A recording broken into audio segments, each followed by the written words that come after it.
निष्ठुरता, दृढ़ता के साथ जुनून। सुपर हार्ड का क्या मतलब होता है? इतनी मेहनत करें जैसे अभी जागे हों। मैं सिर्फ यही एक बात कहना चाहूंगा, विशेष रूप से अगर आप एक कंपनी शुरू कर रहे हैं। अगर साधारण गणना भी करें तो मान लेते हैं कि कोई दूसरा 50 घंटे काम कर रहा है और आप 100 घंटे, तो आप प्रतिवर्ष किसी दूसरी कंपनी के मुकाबले 2 गुना पाएंगे। Elon Musk, curiosity. अधिकांश छोटे व्यवसायों को आय के एक छोटे से स्तर तक पहुंचने के लिए जुनून की आवश्यकता नहीं होती है। एक अधिवक्ता या एक चिकित्सक एक कार्यालय खोल सकते हैं और थोड़े प्रबंधकीय कौशल के साथ अपनी आजीविका कमा सकते हैं। आप कई कुशल श्रमिकों के विषय में भी बिल्कुल यही बात कह सकते हैं, जो एक कौशल देने या एक सभ्य उत्पाद बनाने की क्षमता के आधार पर व्यवसाय करते हैं। एक उद्यमी आय में बिल्कुल भी दिलचस्पी नहीं रखता है। उसकी दिलचस्पी ऐसे अच्छे व्यवसाय में नहीं होती है जो बिलों का भुगतान करता हो। लक्ष्य पैसा, प्रसिद्धि या फिर सफलता नहीं है। ये दूरदृष्टि के बारे में है। सफलता लोगों को लंबे समय तक या बेहतर तरीके से जीने में मदद कर रही है, जीवन में परिवर्तन के अवसर पैदा कर रही है, नई चीजों को आजमाने के लिए रोमांच की पेशकश कर रही है, कुछ उत्पादन करने की लागत को कम करने का एक नया तरीका ढूंढ रही है ताकि अधिक से अधिक लोग इसके समर्थ हो सकें। ध्यान दें कि धन इन कारकों में से कोई भी घटक नहीं है और ना ही बुद्धि है। वास्तव में उच्च बुद्धिमत्ता कुछ क्षेत्रों, उदाहरण के लिए रॉकेट, को सीखना आसान बना देती है, लेकिन कुल मिलाकर सभी अवयव कभी भी सफलता के प्रमुख कारक नहीं होते हैं। अगर आप अपने जीवन की खोज में इन तीनों तत्वों को जोड़ते हैं तो आप बेहद सफल रहेंगे और पैसा अपने आप ही खिंचा चला आएगा। पैसा उस वास्तविक मूल्य का प्रतिबिंब है जिसे आप तैयार कर रहे हैं। इसका एलन मस्क से क्या संबंध है?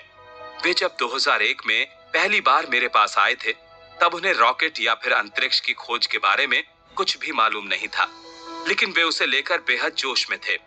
वास्तव में वे मानवता को एक बहुग्रहीय प्रजाति बनाने की आवश्यकता को लेकर इतने जुनूनी थे कि वे अपनी कमाई का एक बड़ा हिस्सा उस पर खर्च करने तक को तैयार थे। लेकिन क्योंकि वे बुद्धिमान थे, इसलिए उन्हें यह पता था कि अंतरिक्ष को खोजने के लिए रॉकेट्स की आवश्यकता पड़ेगी। अपने पैसे की आपूर्ति को लंबा खींचने के लिए उन्हें उपलब्ध सबसे सस्ते रॉकेट खरीदने की जरूरत थी। रूसी लॉन्च वाहनों में उनकी रुचि का यही कारण था। उन्होंने जब एक बार अंतरिक्ष बाजार को बेहतर तरीके से समझ लिया, तो वो ये समझ गए कि वहां पर लॉन्च वाहन के बाजार में उथल पुथल मचाने का एक बहुत बड़ा अवसर सामने है। इसके चलते वे इस निष्कर्ष पर पहुंचे कि उनके लिए अपने समय और पैसे को लॉन्च की समस्या को हल करने में लगाना बेहतर रहेगा, और उन्होंने किसी रूसी वेयरहाउस में अपने धन को फेंकने का इरादा बदल दिया।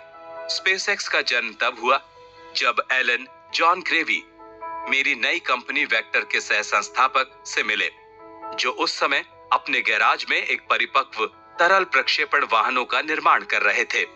एक तरफ जहां उनका प्रयास बचकाना दिखाई देता था और जॉन के पड़ोसी उन्हें लेकर चिंतित थे, एलन को उनमें प्रतिभा दिखाई दी और उन्होंने फैसला किया कि जॉन के छोटे रॉकेट्स कहीं अधिक बड़े हैं। एलन को ये बात अच्छे से मालूम थी कि अगर जॉन जैसे स्पेस काउबॉय बियर के बचे हुए पैसों और साधारण मशीन उपकरणों के साथ 30 फीट लंबा तरल रॉकेट निर्मित कर सकते हैं, तो अधिक धन, शानदार टीम और कड़ी मेहनत के साथ और भी शानदार चीजें संभव हैं। यहाँ पर स्पेसएक्स का जन्म हुआ। अपने प्रारंभिक दिनों में स्पेसएक्स एक स्पष्ट सफलता नहीं थी। एलन और उनके द्वारा चुनी गई टीम निश्चित रूप से कम लागत वाला एक लॉन्चर बनाने को लेकर जुनूनी थे। जाहिर है हम इसमें अच्छे थे और स्पष्ट रूप से इसका बाजार भी था। हालांकि अधिकांश दुनिया बाहर से एलन के खिलाफ दांव लगा रही थी। ये संदेह उन बड़े एरोस्पेस खिलाड़ियों के दंभ के परिणाम स्वरूप पैदा हुआ था, जो ये सोचते थे कि कोई भी उनसे बेहतर नहीं कर सकता, और विशेषकर स्पेस काउबॉयज जैसा एक झुंड तो बिल्कुल भी नहीं। इसके अलावा एलन की प्रेरणाओं और उनकी बुनियादी ईमानदारी पर संशय जगाने वालों द्वारा उठाए गए सवाल भी थे। उस समय उद्योग से जुड़े दूसरों ने मेरे सामने स्वीकार किया था कि उन्हें लगता था कि एलन मूल रूप से बेईमान हैं और वे ऐसे वादे कर रहे हैं जिन्हें वे पूरा नहीं कर सकते। मैंने करीब 1 साल बाद स्पेसएक्स को छोड़ दिया, क्योंकि मैं स्पेसएक्स द्वारा जुटाए गए पैसे और मुझे उससे जुटने की उम्मीद भी नहीं थी के साथ उनकी सफलता की क्षमता को लेकर संदेह में था।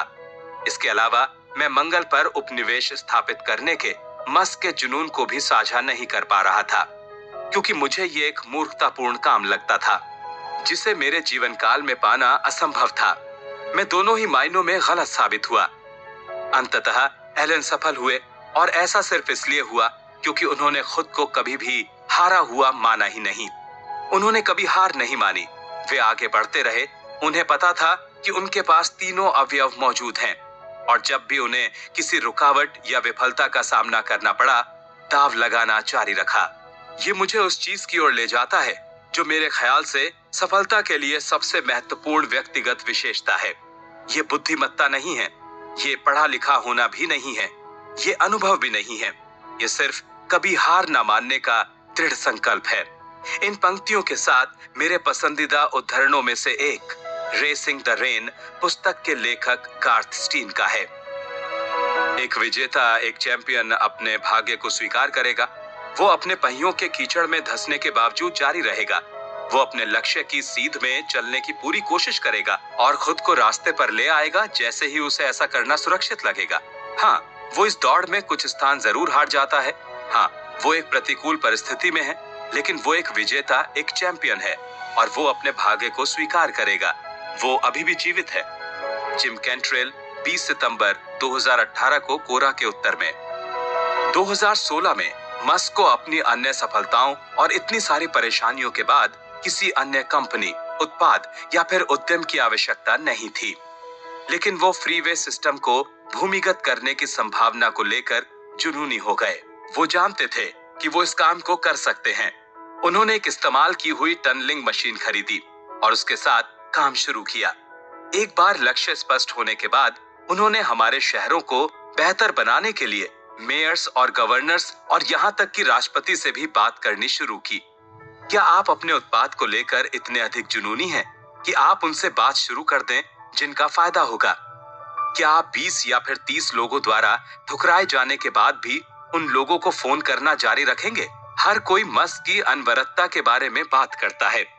पेलोटोन टेक्नोलॉजी के सह संस्थापक और टेस्ला में इंजीनियरिंग के पूर्व निदेशक डेव लायंस, दिसंबर 2007 में हम चारों अपने देश से डेट्रॉइट तक उड़ान भरते हुए ये देखने पहुंचे कि हम कहां से ट्रांसमिशन करेंगे।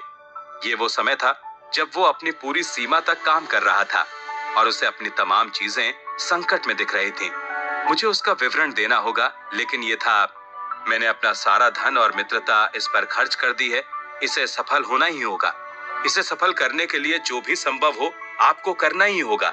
आपको इस ट्रांसमिशन को करने के लिए विशेष बल के तरीकों को अपनाने की जरूरत है। मैंने उस रात उनकी आंखों में देखा कि ये व्यक्ति अपने काम में कितना अधिक डूबा हुआ है। मैंने अपने पूरे जीवन काल में किसी भी ऐसे व्यक्ति को नहीं देखा जो अपना सब कुछ दांव पर वैसे लगाने को तैयार हो जैसा मैंने उन्हें उस रात देखा था। What's driving Elon Musk? Ashley Vance बार बार मस्क के कार्यालय के फर्श पर सोने के, हफ्ते दर हफ्ते 100 से भी अधिक घंटे तक काम करने के, विफलताओं के साथ साथियों का हौसला बढ़ाने के, उस समय अपने खुद के धन को निवेश करना जब ये बिल्कुल मूर्खतापूर्ण प्रतीत होता था, और एक रॉकेट या फिर उत्पाद की अगली लॉन्चिंग के लिए सभी कंपनियों को जोखिम में डालने के उदाहरण देते नहीं थकते हैं। अब जब हम इस लंबी यात्रा के अंत के करीब आ गए हैं, तो एक बार फिर वास्तविकता की जांच करते हैं।